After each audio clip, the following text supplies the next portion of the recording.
All right. So here we are back, and this is episode 6. Believe it or not, I can't believe that we burned through 5 hours, and we've got so much more that we can talk about. So glad to be back. Oh, dude, it's episode 7. Holy crap. I lost an episode. I guess we're having too much fun. There you go. So, but yeah, we're back. We've had a little bit of a break. It's busy time of year this year. It's graduations and end of school and testing and blah blah blah blah blah. So, but Holiday. Yeah. Oh yeah, we had a holiday, and it's anyway. But glad to be back, and glad to talk about some more stories and different things. And anyway, but just diving right in, because that's what we got to do. You told me something a couple weeks ago, and I was floored. Like, I'm 45, and I've known you for, I don't know, let's say 42 years. So, and my entire life, I thought your middle name was just R-E-Y, because it was one of those funny Utah people names. Like, everybody likes to spell their names all bass-ackwards here. And so I just thought your parents were being cute and spelled it Ray. But then you told me different. What is your name mean, and why? Well, Rey is in Spanish means king. And I was named after my father's mission president, who was Ray L. Pratt. And that's the way he spelled it. And my dad went on his mission to Mexico. And he liked his mission president, and so I was named after him. That's just mind-blowing. That melted my brain, that I did not know. And then with talking about that, so your dad went on a mission to Mexico? Well, actually, it was the Mexican mission, but he only went into Mexico once. He just walked across the border. From what I understand, the Mexican mission back then, it was Arizona, California, New Mexico. It covered all of them, and they just proselyted with the Spanish people. And he spent quite a bit of time building a chapel down in Mesa, Arizona, that while he was on his mission. He actually was gone for 3 years on his mission. He got typhoid fever while he was down there, and was out of commission for about 6 months. He could only eat raw eggs and a few things, and so he asked if he could be extended, and they granted that. So he stayed out an extra 6 months. That's cool. So is that where you? I've heard stories about him eating a lot of raw eggs. Yeah, that's why. Yeah, it's because of his sickness that he had. That's interesting. He got to like him very much, but it's just because it was about the only thing he could. He get pretty hungry, and those he could have. There you go. Why could he only eat raw eggs? Because of the lining of the stomach, from what I understand, gets real thin, and so you couldn't eat anything solid. It had to be soups and raw eggs and things like that. Okay. So have you ever been down to the chapel he built? Oh yeah, I've been down there. Yeah, every time I go down to visit your brother, John, I drive by the chapel just because, and I've been inside of it. And on the outside of it, there was a cornerstone that said the Church of Jesus Christ of Latter-day Saints in Spanish. And the church got old, and the Mormon church sold it to a Protestant religion.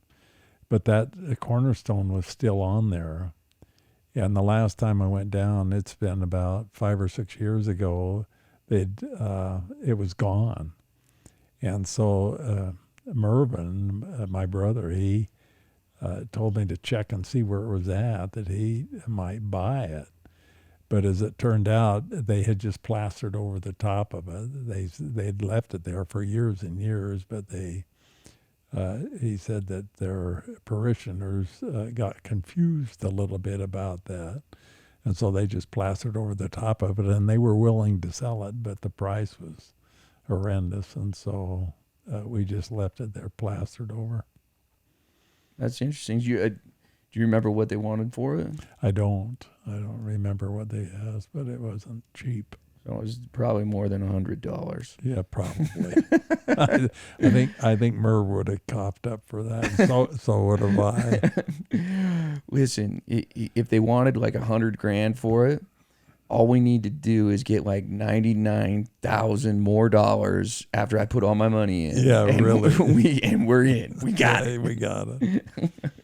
Well, that's awesome. I knew your dad was down that way. I didn't know that he went down into Mexico too, and so that's cool. Yeah, he just went across the border for a day. It was about the size of it. They weren't letting proselyting missionaries in at the time. So did he proselyte or did he just build? He did both. He worked on the chapel, but they also did proselyting. That's cool.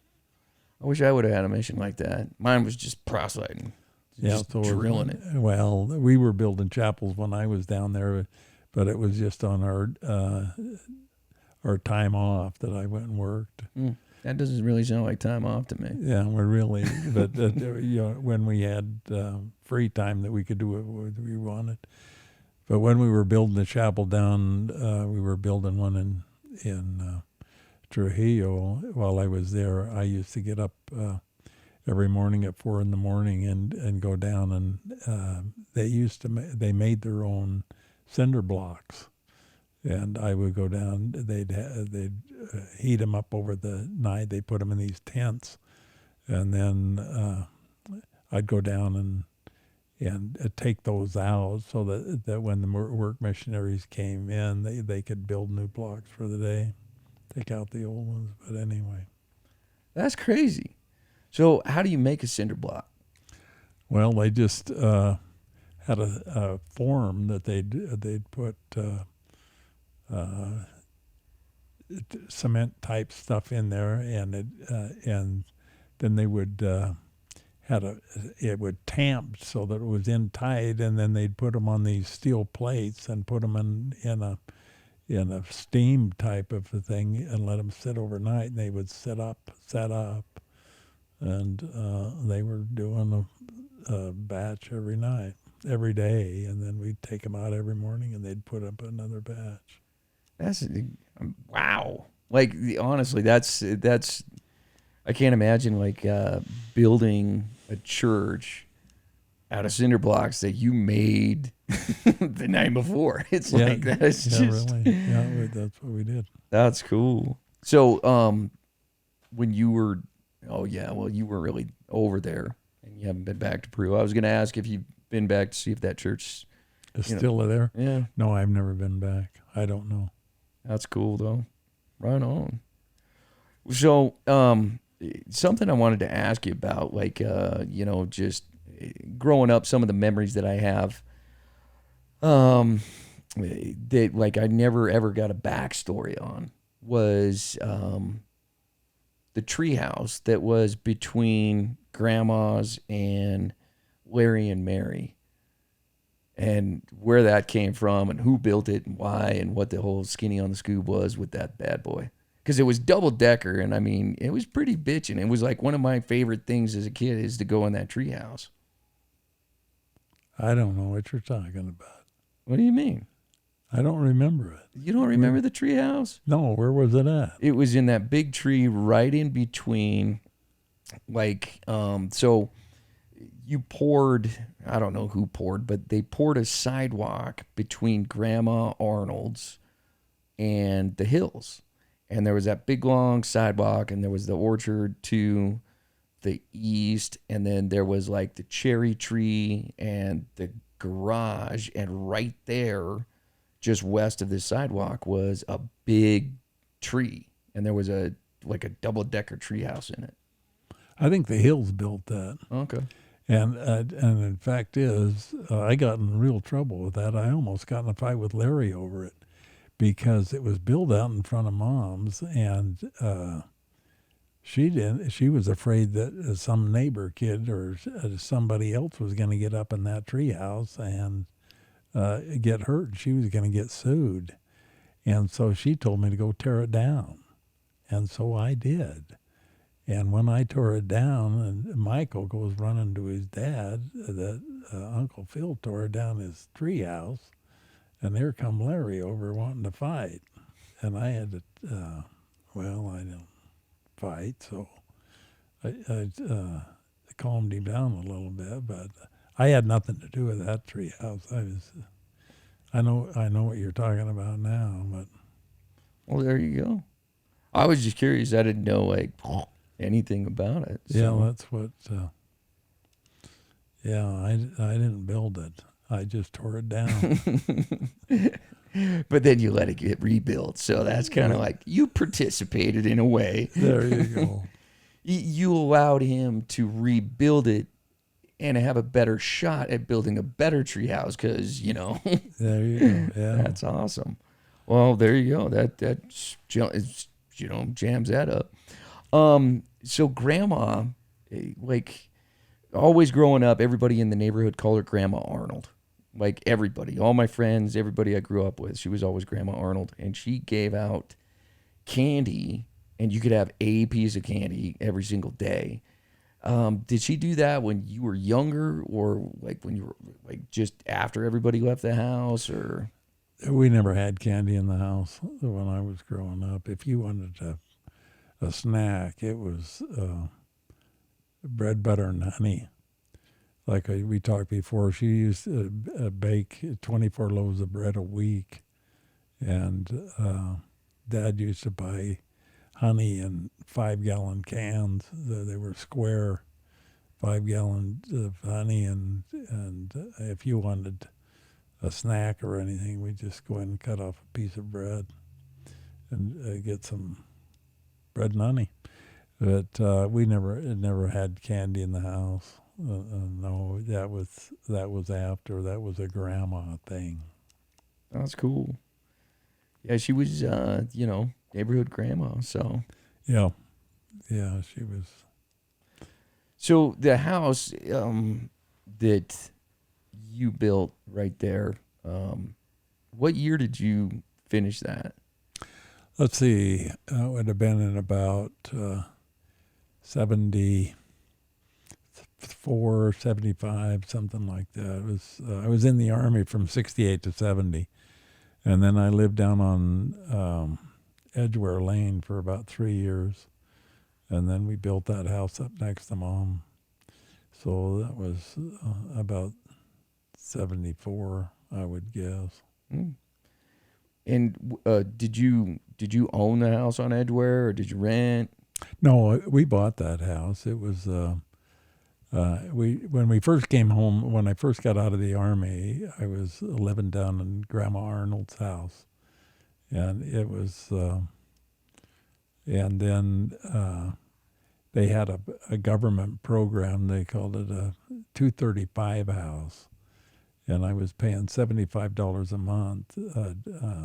Bought it and paid $16,200 for it. 200 was the real estate commission.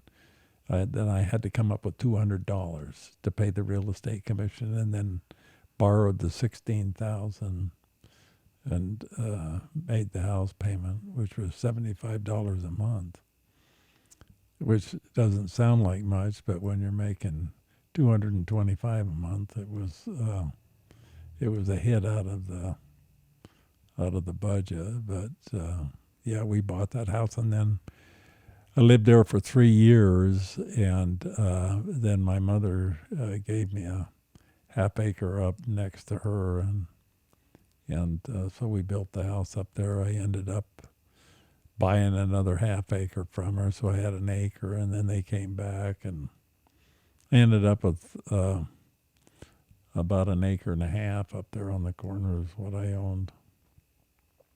Where we had the house, that was a pretty good chunk of ground.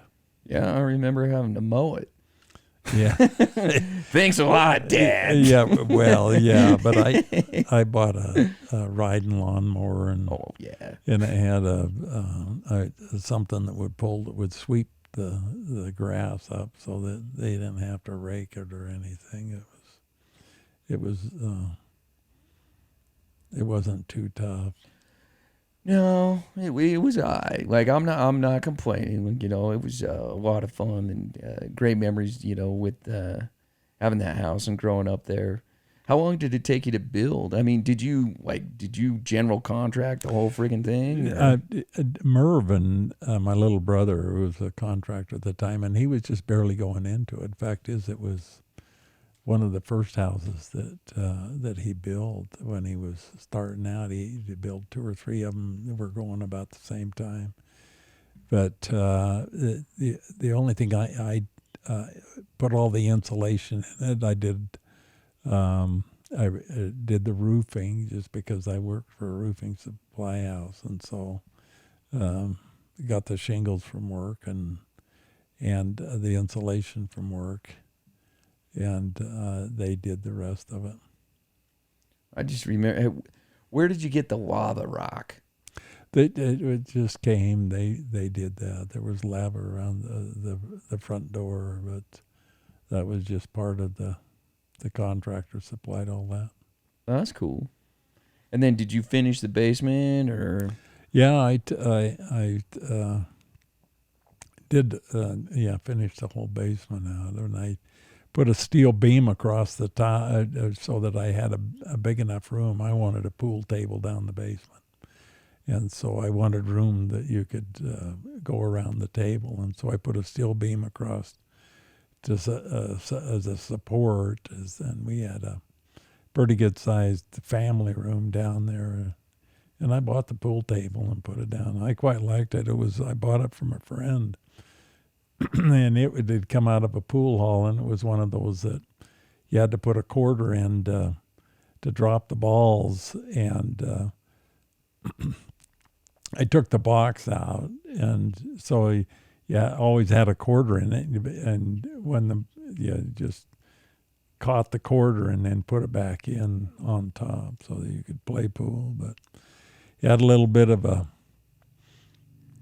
angle to it so that you had to know the table. And so I got pretty good at it so that I could invite somebody down to play and had a little bit of an advantage, home court advantage on that pool table. Oh yeah. Well, and I know you'd planned on having that pool table like my entire life because I never understood the pool light. You got the pool light like how soon after you finished built the house did you finish the basement, or did you finish it when you moved in? No. It took me several years because I did it all myself, and I didn't know how. I would just learn as you go, kind of a thing. And you ought to seen me hanging a 10-foot sheetrock by myself down the basement, but I did one room at a time, and build a bedroom and a bathroom and all that. It took me 2 or 3 years to finish the basement. I remember the bathroom was the last thing to get done because I remember Brent Taylor came over to help finish that. Yeah, he came over and helped me plumb it, and then I hired somebody to put down the tile and stuff for the shower. But see, that's the way I like to learn how I go. Is I hire someone. I learn hiring. Okay, so I hired this guy and I hired an electrician. That's how I learn as I go. Yeah. That's awesome. And I remember the laundry chute. You built that when I was a kid. Yeah, what I did is there was I built a room down the basement that where I put the washer and dryer, and it was downstairs.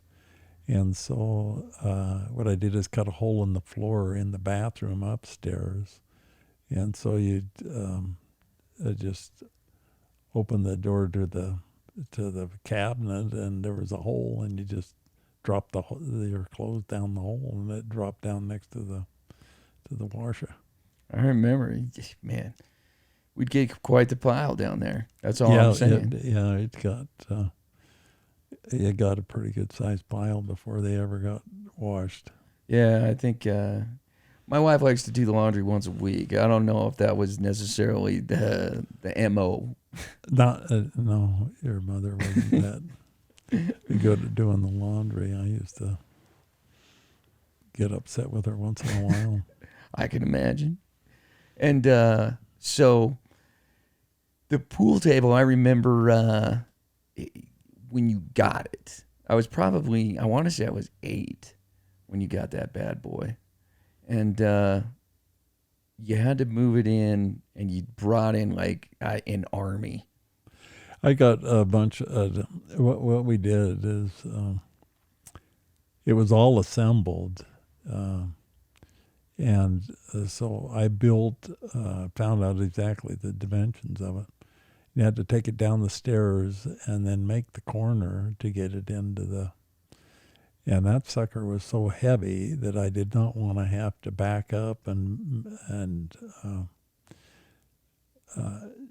so I built a frame exactly the size of the pool table, and then figured out how to get it down there so that when I got the army, that we knew exactly every move to get it down, and so we had 6 or 7 guys, 7 or 8, and around that table and just lifted it up. It was a 1-inch slate. It was a heavy table, and carried it down the basement and set it up while I had the boys there. I never did move it once after they left. That was it. I remember how shocked I was when we sold the house, and by this time I was 14, and Cindy sold the pool table, and I was like, they're never going to get this damn thing out. Like, how the hell are they going to get? I watched my father and like 8 dudes carry this down, and Dad had to freaking support the stairs from underneath because he was afraid he was going to bust through the floor. And these 2 guys show up, and I was like, you're never getting that. And they took it apart, and then like just carried it out. I was like, Yeah. it could come apart. I was like, why the hell didn't Dad take this apart? Well, because I didn't know that it had come apart. That's why. Or I would have. And I was afraid I'd never get it back together if I tried. So we moved it one piece. Well, that's fair. That is fair. That's learning as you go. There you go. I like it. That's awesome. So I'm just trying to think of some other things about the house that were kind of unique that you did. I know I had a heavy garage door. It was it was a great house, and I remember I was actually telling my daughter about the mudroom, and that's where you would store your Coke, and it was bottles of Coke that you would buy, those little 6-pack bottles of Right. Coke, and every night you would come home and drink a Coke. I drank a lot of Coke, and I haven't quit. I used to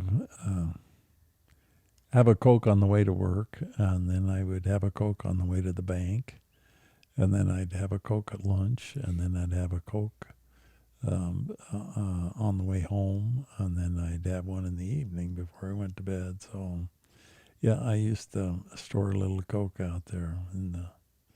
But anyway, they didn't use that mud room the way I had it designed, but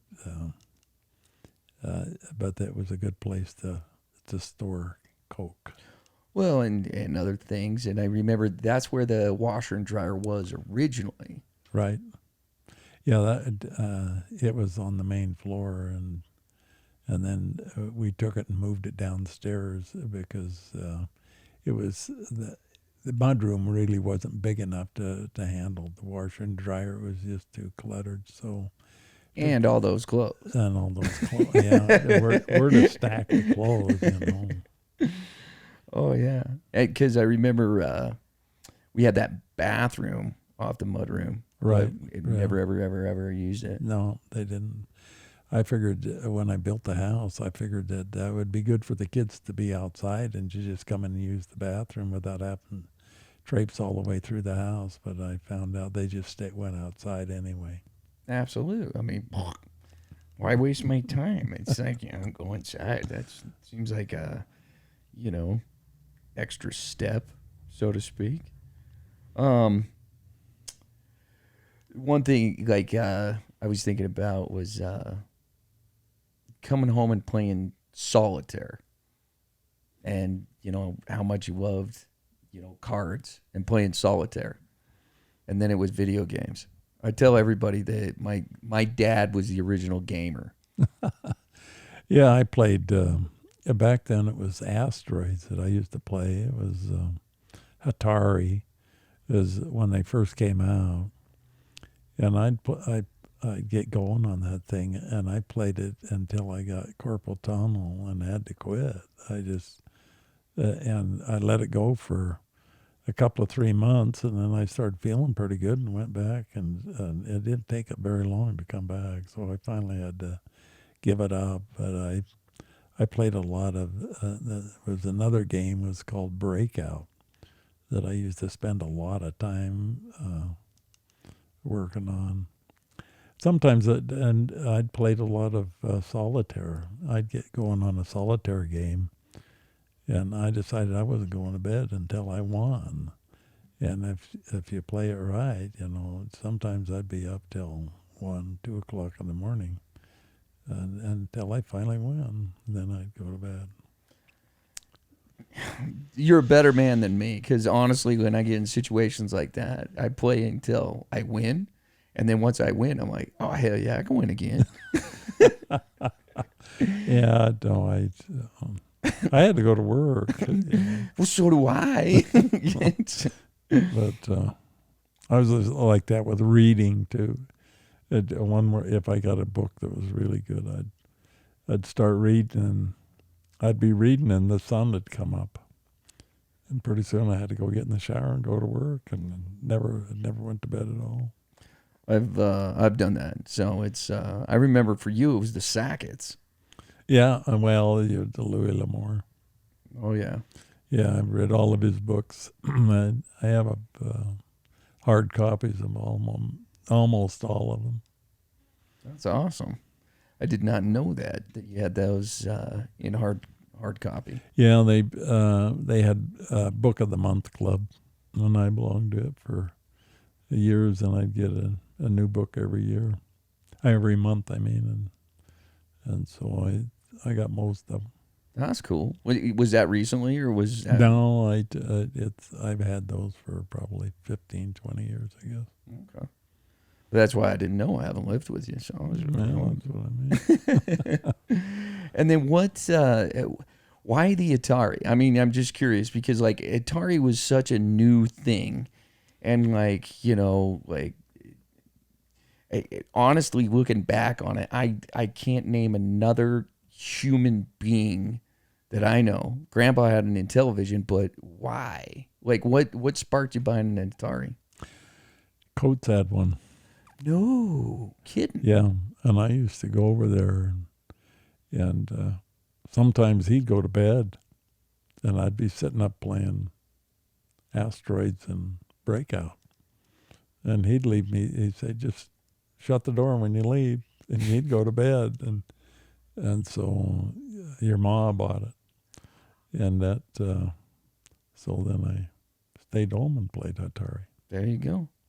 Now, when you bought your new house out here on, I always forget the name of it, Blue Haven. There was an Atari in the basement. You still have it? No. Oh, what'd you do with it? I gave it. I took it to DI. Do you know that's worth like $80 now? Is that much? Huh? That's interesting. Yeah, no, I remember when you found that. I was like, oh my gosh, it's like blast from the past. Yeah, really. So, well, I'll be. I did not know Coates had an Atari. Yep, that's where I got hooked on it. That man seems to have gotten you in a little bit of trouble here and there, and but bailed you out. Let's be honest. Now he had something else that at one time, and that was a motorcycle. Yeah, I had a motorcycle. What happened was But did he have his motorcycle first? he did. What happened is there was a guy from school that came to him and wanted to borrow some money, and it was like a $50 or 75, something like that. And he had a Honda 150, and he told Coates he could keep the Honda until he paid him back, and so he loaned him the money, and then he had this motorcycle, and I used to ride it, once in a while, quite a bit actually. He and I, and I had a neighbor down the street that had a Harley Davidson, and he wanted to sell it it was $300. And I had another friend that he was supposed to go in on with me, and we was going to buy it and then keep it down to his house because I knew my dad wouldn't go along with that too much. So I paid the guy $150, and he was supposed to come up with the other half. And then his dad found out about it, and he said, I can't do it. My dad won't let me. So I had to come up with the other 150, and then I got a motorcycle, and I don't know what I'm going to do with it. So I go to my dad and ask him, can I have a motorcycle? And he said, no, and if you buy one, I'll chop it to bits with an axe. And, geez, I already had it. So I took it over to Coates' house. He lived toward the kitty corner, and he had a barracks that they used to use for a chicken coop. And I parked it in there. But I couldn't ride it whenever he was around, him or Mom. Sneak around. I'll bet you I didn't put 200 or 300 miles on it the whole time I had it. And but anyway, I never did license it. And but one day Dad found out about it. The neighbors and all my brothers and sisters knew I had it. And they went to a wedding, and the old bishop went, how does Phil like his motorcycle by now? He said, oh, Phil doesn't have a motorcycle. That's Steve's. So anyway, we were sitting around the dinner table the next morning, and Mom said, it's funny. Everybody thinks that Steve's motorcycle is yours. And the whole thing, all my brothers and sisters looked at me and just went quiet. And then Dad said, do you have a motorcycle? I said, yeah, I do. He says, well, you're never going to bring it on my place or I'll chop it to bits with an axe. And so it never did ever show up on the farm. And I never rode it very much. It was, didn't know anything about maintenance on them, and the gas was a couple of years old. And one time I counted it had a kickstart, and I 114 kicks to get it to crank over, and it just didn't seem like it was worth it. And after I was down and on my mission, my dad wrote me a letter and said, that motorcycle, they're dragging it up, and the neighbors are dragging it up and down the street trying to start it with a rope, towing it behind a truck, and they can't get it started. And I've called the Harley Davidson dealer, and he said he'll give me $100 for parts. Do you want to sell it? And so I wrote him back and told him to sell it. But it was a nice bike. It would move. I had it up as high as 110, 15 miles an hour. But it was the old style with the suicide clutch and the hand shift on the gas tank. You had to press it like clutch on a car on your foot, and then you'd reach down and shift it with your hand on the, and it had a neat little thing on the gas tank that you could, the handle, they put on like an 8-ball or something was on there. It was candy apple red with 2 straight stacks right off of the muffler, right off the engine with no muffler. You could hear that for a mile. It was fun, but I didn't get to ride it very much. Oh, but it sounds fun. Do you remember what year it was? It was, I think it was like a 38 or right around in there, 38, 40. It was an old one. But the guy bought it off of it, rebuilt the engine and fixed it up, and that's why painted it. It was, like I said, it was this candy apple red is what color it was. It was pretty. That's cool. The one thing about that story that I think is interesting, and this is just something that I've learned, is honesty. Like, when it comes to sins of omission, like, versus commission, that's one thing that, if you ask me a question, bold face, I will tell you the truth. But if you don't ask me said question, I'm not going to volunteer it. I understand that very well. That same scenario happened to me twice. I had a kid when I was in high school that he was a senior and had to take driver's ed in order to graduate. And anyway, he was taking the class, and he'd already had his license for a couple of years. And he didn't want to do the stuff, and he told me he'd give me $10 if I'd do his homework for him. And told him, yeah, I'll do that. And this other guy had a pellet gun, and he wanted to sell me for $10, and so I bought the pellet gun. Then I took it home and had it up in the attic, and asked Dad, "Can I have a pellet gun?" And he told me no. And I already had it, And so what was sad about the whole thing is I took it down and gave it to my older brother who was married. He brings it up the house and starts shooting sparrows out of the top of the trees with this pellet gun. I had a scope on it. And my dad says, "Boy, that's pretty cool. Can you still get that pellet gun?" I said, "No, it's gone." So, but anyway, Dad ended up buying one when he liked to go out in the barn and shoot magpies with it, and he had a path that he'd go out through, and he'd cut a hole in the side of the barn, and so he could stick the gun out and shoot them. He'd hang meat in the tree so they'd lure the magpies in. But anyway, He used to chum in the magpies. Well, magpies, the Fish and Game, when I was a kid, used to have a bounty on them. They'd you give them a pair of legs, and it was a nickel or a dime for that, and crows.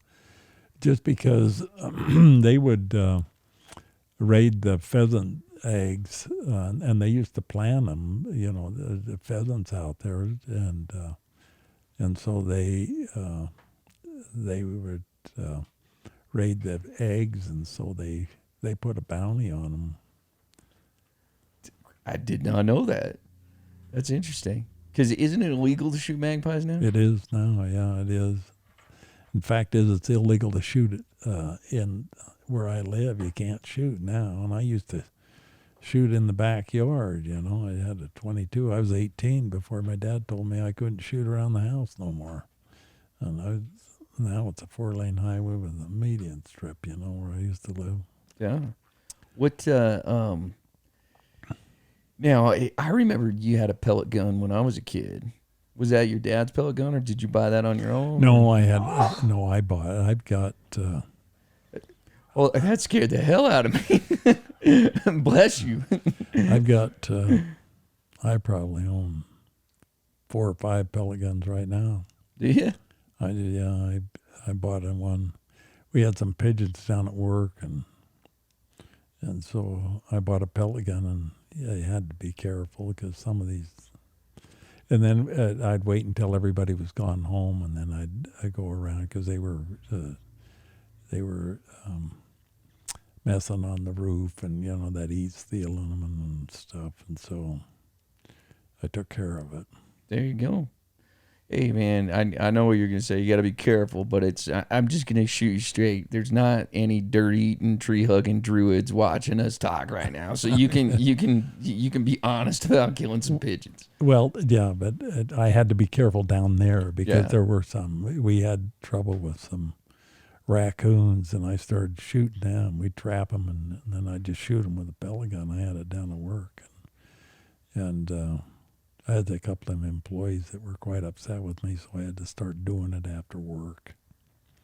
There you go. Problem solved. There you go. I remember you used to sit out in the front yard and just clean house on sparrows and starlings and all the garbage birds, as you referred to them as. Yeah. Yeah, I'd like to do that now, but I'm a little bit nervous just because I don't have an acre and a half anymore. Truth. But you never chummed them in with meat. I'm a little disappointed. Like that's a childhood memory I would like to have. Yeah, really. So that's awesome. So you had your motorcycle. Now you said you had it up to 115. Where did you do that at?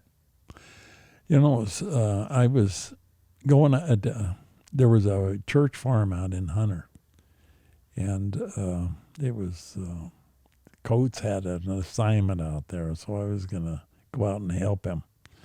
And I was on 35th South and 4000th West going out to Hunter. And it was about 7 o'clock in the morning on a Saturday. And I got that up to 110 miles an hour on 35th South and never passed a car in either direction.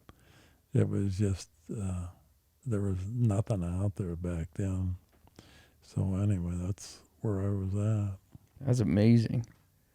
I can't even imagine that. No traffic lights, anything like that. No, there was no. There's stop signs that go on the end of 35th, but nothing on 35th. There wasn't a single light nowhere. And 35th, that's Winder Dairy's on 35th, right? No, that's 41st. Okay. So it's okay, yeah. One It's more. down That's by where Harmon's. Harmon's is. Yeah, yeah. Okay. That's amazing. I can't imagine doing 110, 115 on a motorcycle with a suicide shift. Well, once you got it shifted into gear, then you didn't have to do nothing but drive. Truth. That's awesome. And then now with that motorcycle, I know your dad was against it, but you said, did he ever almost catch you with it? Yeah, he did. I was wheeling it out of the chicken coop or out of the barracks one day, and here come Coates running up around the corner, and he said, "Your dad's coming." And so I just laid it down and went hustling around the corner, and caught him before he saw me with the motorcycle. He'd come looking for me to do something else.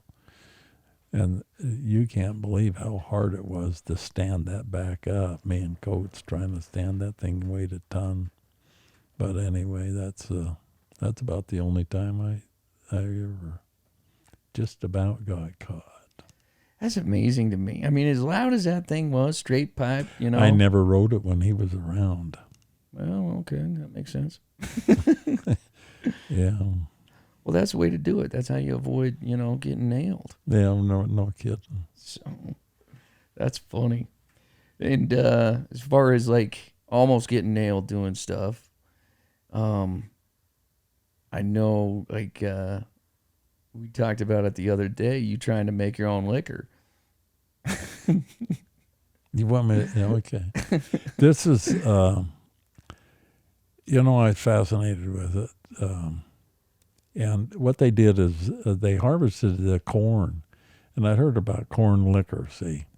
So in the silo, they'd stack it in the silo, and it had to be 30, 40 feet high. And you stack it in, and it would press it down. And they had like a 3/4 inch pipe coming out the bottom of the silo. And it would, the juice would come out of this pipe. And so I got a gallon bottle and stuck underneath this pipe and collected that juice. And then I took it down the basement, and I didn't know anything about it. I'm like 13 years old.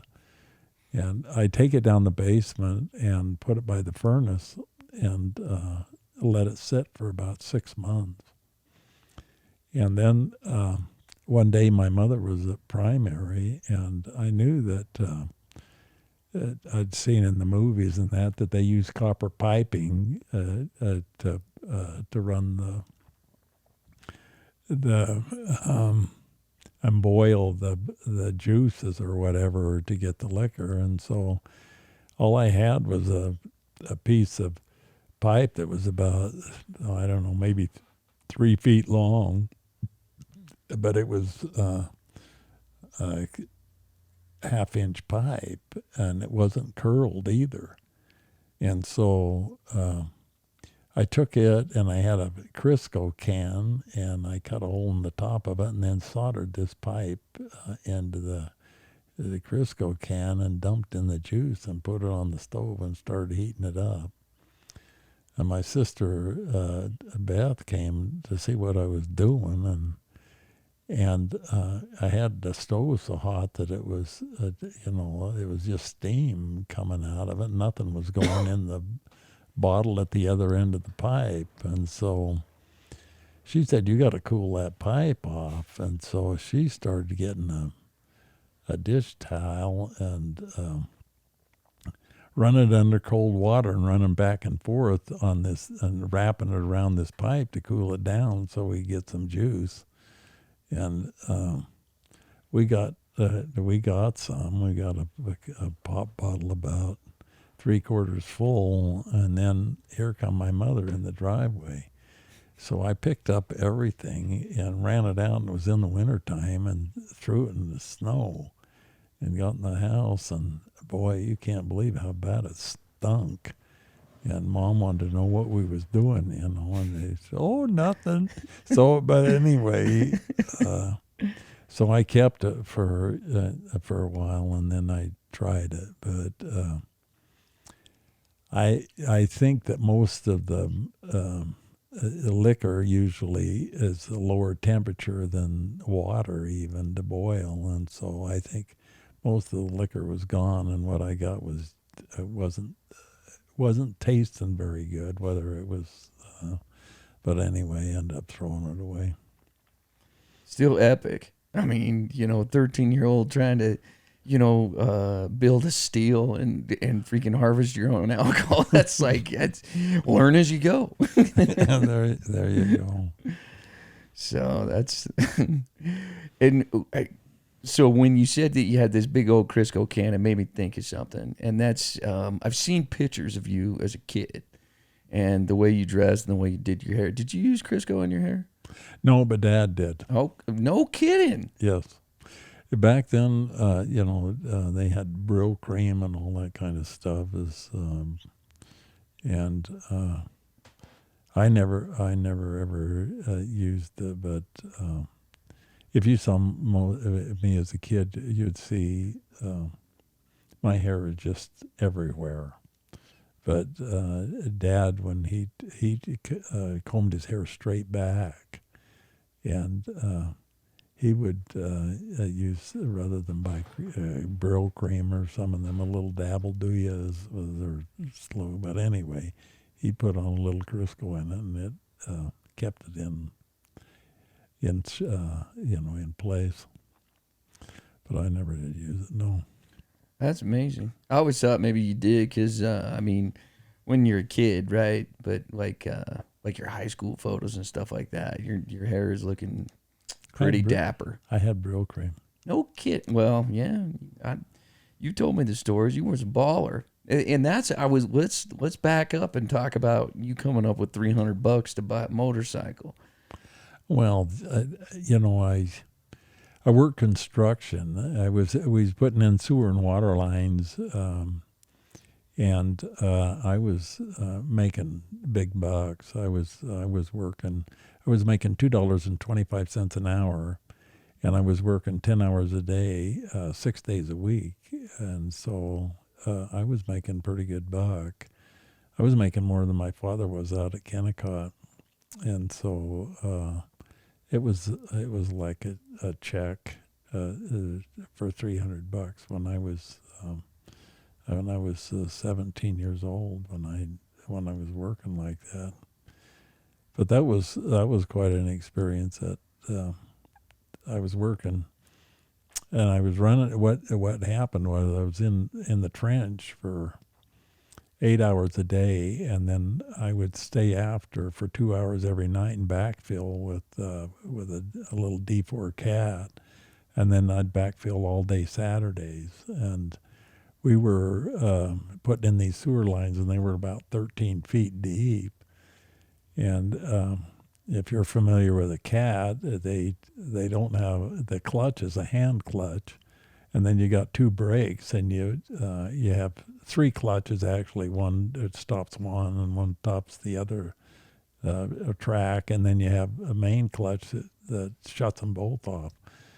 And so I made the boss took me over there and had me make about 3 passes at this trench, and showed me how to work it, and then said, "You scare me, I'm getting off. You go ahead and do it." And so I make 2 or 3 passes at this 13-foot deep trench, and pull up to the edge of the trench and hit the left brake for a clutch like you would a car, and it just kept right on going and went right over the edge. And the only thing that saved me was I'd had 3 or 4 passes at it, and the bucket was out in front of me, and it kept it. I was almost straight up and down in this trench, and I slammed on the brakes, and I threw in the clutch and put it in reverse.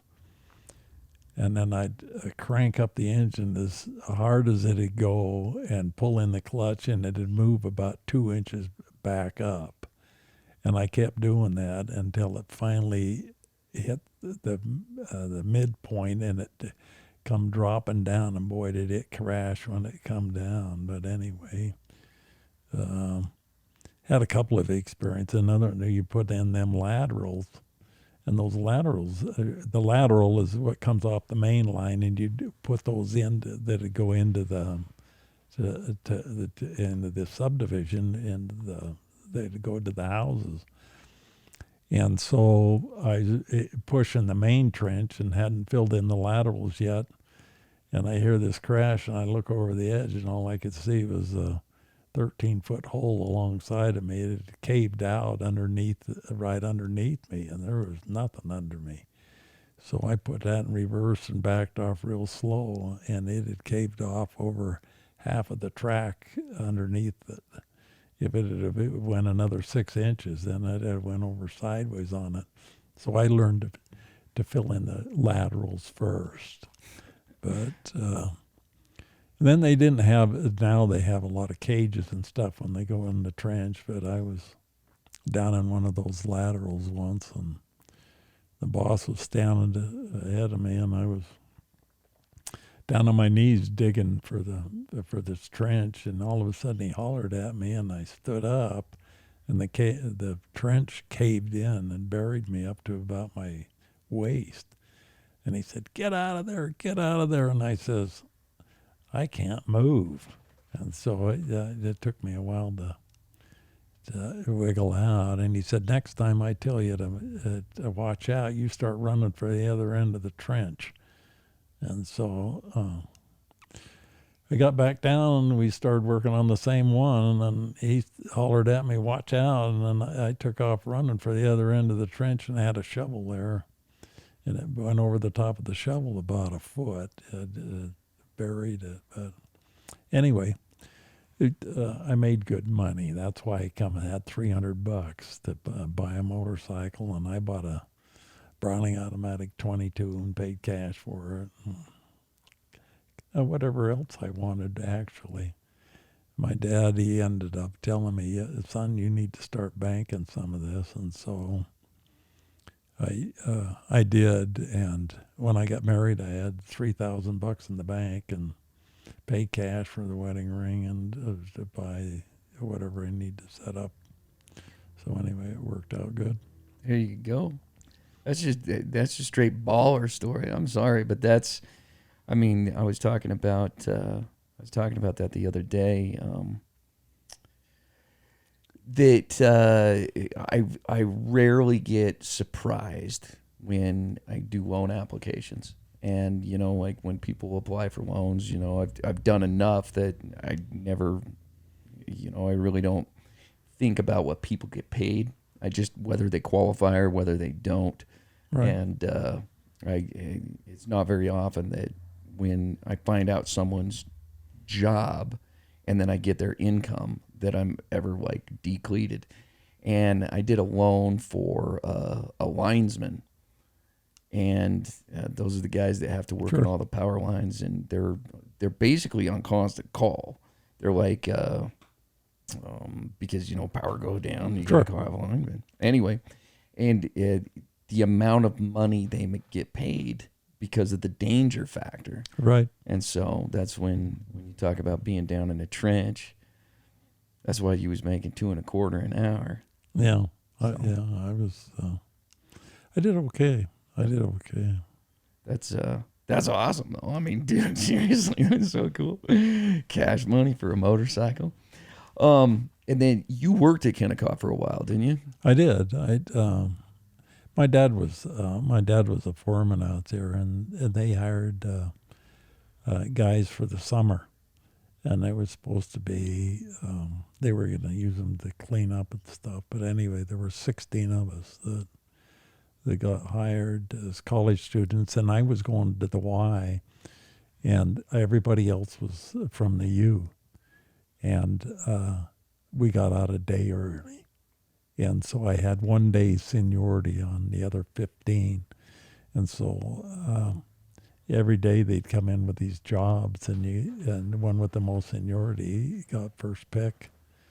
And so I would re-rate, they called it. And I worked all over the mill out there. I worked at Arthur Mill. They've tore it down now, and there's nothing left where I used to work. But they had, I worked on flotation and the foundry, and as an oiler and a rigger helper, I was making $20.90 a day, and once in a while I'd re-rate and make a dollar or two more. That's cool. Did you ever see your dad when you were out there? Yeah, I worked for him. He was the foreman over the rigger helpers, and I worked for him 2 or 3 different times while he was there. The union was really strong at the time, and foreman couldn't do anything. I mean, nothing. And he was on a catwalk up above me, and I was down in flotation, and down in these tank type things. And there was a pipe wrench at his feet, and he was right above me. I said, "Dad, hand me that wrench." And he said, "Okay." And he hollered at some guy probably 15 or 20 feet down the thing to come and hand me that wrench, because he couldn't do it. I could have got up and got it myself easier than having somebody else go do it. But yeah, I worked for Dad a couple of times. I really liked my dad. Anyway, it was good. That's cool. Sounds like maybe you had some good experiences out there. I had some, with your dad. Yeah, I did. He, well, I worked hard, and so anyway. But anyway, one time, they'd give me a job to do, and I'd go do it. And where most of the guys would take quite a while. One time we was unloading a load of coke, and it was 2 rail cars, and I said, "What do you?" So the boss, he sent me up to do them, and so I came down at 10 o'clock, and they'd been unloading a half a car a day. And I came down at 10 o'clock for coffee, and he said, I said, "What do you want me to do now?" And he says, "We'll go up and unload their cars." And I says, "Well, I'm done." "Well, then bring up and do the other half." And I says, "I'm done." He said, "Well, then move the next car up." And I says, "We're finished." And he says, "You mean to tell me that you emptied both of those cars in 2 hours?" Well, geez, all you had to do was open the door, and it dropped on a conveyor, and if they hung up a little bit, you hit it with a double jack, and it just kept right on pumping. So he told me, just go up the shack. If I need you, I'll come and get you. So I spent the rest of the day up there doing nothing. But anyway, one time they had me oiling, and it was an oiler, and they told me to go up, and so I did it, and got them all done before coffee. And I told him, "Well, what do you want me to do now?" And he says, "Get a rag and go wipe each one of those fittings off." Well, these were on the drags, and to stick your hand down in there, I stuck a grease gun down in there, and it cut it right in half, and I wasn't too anxious to go do that. And so I went and asked my dad. I says, what do I do?" He says, "Well, you don't refuse to do it, but you tell him that's a health hazard, and you'd be happy to do it. Just shut the machine down." And he says, "There's no way he's going to shut the machine down." So I went and told him. He says, "You've been talking to your dad, haven't you?" So anyway, he watched out for me. But anyway, we rode together back and forth for every morning and so in the evening, and got to talk to him. I enjoyed it. Yeah, That's cool. How old were you? I was in college, so I was back from a mission, so I was 20, 21, I guess. Yeah. There you go. Because you went for 2.5 years, 2 years, 3 months, right? Yeah, on your my mission, yeah, it was 27 months, yeah. Yeah. So, yeah, you were 21. There you go. Well, sweet. Well, if you believe that, our time is nigh. Finn, huh? Yeah. Can you believe that? I mean, that actually went really quick tonight. I can't believe it. It was really interesting. And I'd love to hear some more about Kennecott, and because you just kind of blew over the top of being an oiler, and I have no idea what the hell that is. It sounds cool, but, I can't brag about you being an oiler if I don't know what it is. And then, it's just been, it's always a delight, to sit and, hear some news stories and hear some things that get some better detail and break down on a few different things that I didn't know about. And my mind still is processing that, Coates had an Atari first, and that's why he got one. So that's pretty epic. So, well, big thanks again for coming out. We'll plan on 2 weeks, and big thanks to my man Marcus. He's been drilling it all day out in the summer heat, setting up, getting into his work shape again. I feel your pain after Corona, and I started spray painting again. I was like, man, I got to get into paint shape. I'm just not used to carrying cans. So anyway, but thanks again, and we'll see you next time. There you go.